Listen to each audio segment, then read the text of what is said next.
Welcome to this week's Bible study.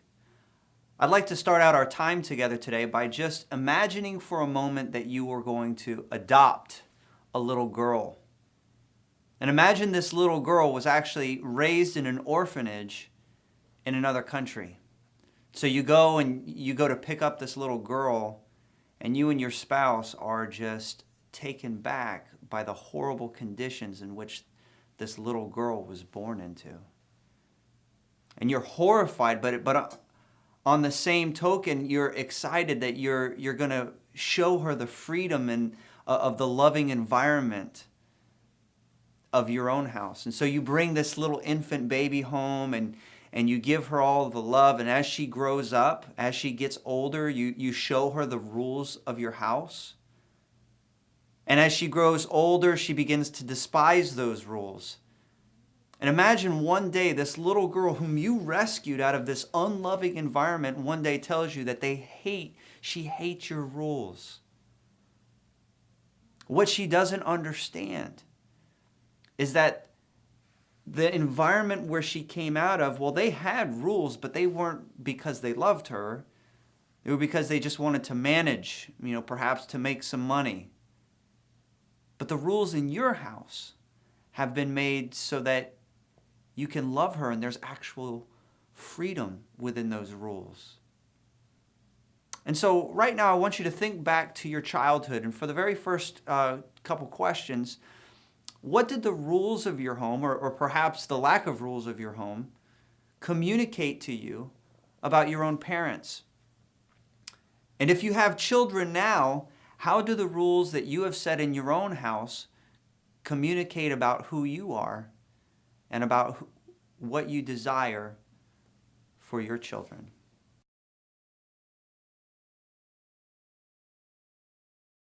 Now read Exodus chapter 20, verses 1 through 2. These are the two verses that precede the Ten Commandments. How does either believing in God or not believing in God shape our identity and our behavior? And why does believing in the God of the Bible give more weight to the Ten Commandments as opposed to not believing in the God of the Bible?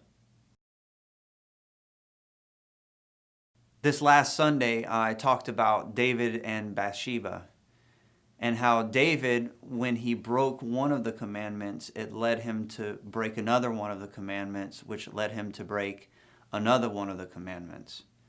And what's ironic about that is that wasn't just a one-time thing. That happens in all of our lives and even in our society today. So what are some of the examples we see in our society today of how breaking one commandment leads to breaking another? And how has disobedience in one area of your life led to disobedience in other areas of your life?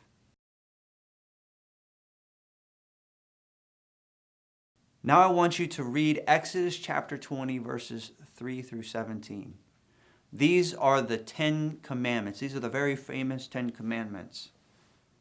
But then I also want you, after that, to read Matthew chapter 22, verses 36 through 40. And in Matthew chapter 22, Jesus is kind of summarizing all of those 10 commandments. In fact, he summarizes them in just two statements. How is it that Jesus can summarize all of the law in just two statements? And what two categories does Jesus condense all the law into? He's got two categories. He puts all the law into one category or another. And can you identify which of the 10 commandments fits into the first category and which ones fit into the second category?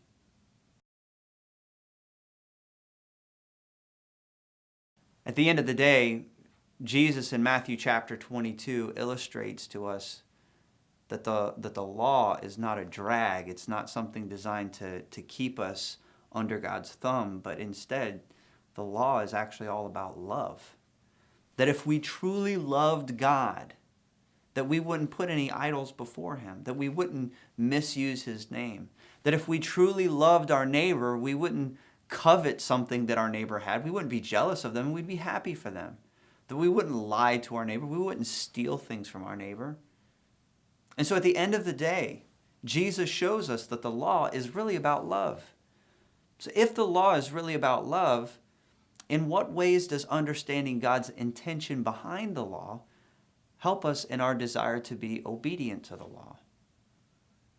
And also, how does this keep us from reducing to the law to just some rules and regulations? Ultimately, God loves us. And from that love, he gives us freedom through his law. In the same way that for our children, we give them rules in their house that actually gives freedom, God does the same thing for us. What freedoms are given to you through the Ten Commandments? In what ways do the rules in your house actually provide freedom for your family members? And what are some modern forms of idolatry? Idolatry is worshiping something other than God. So what are some of the modern forms of idolatry that we see in our society today? Finally, we all struggle with different commandments. We really struggle with obeying, and some of us struggle with one commandment more than another. Which commandment do you struggle with the most? And even though we believe certain actions to be wrong, man, why do we still do them? We know God's law, we know it's wrong, but we do them anyway. And what is the solution that the New Testament offers to correct this? Finish these last few questions and have a great evening.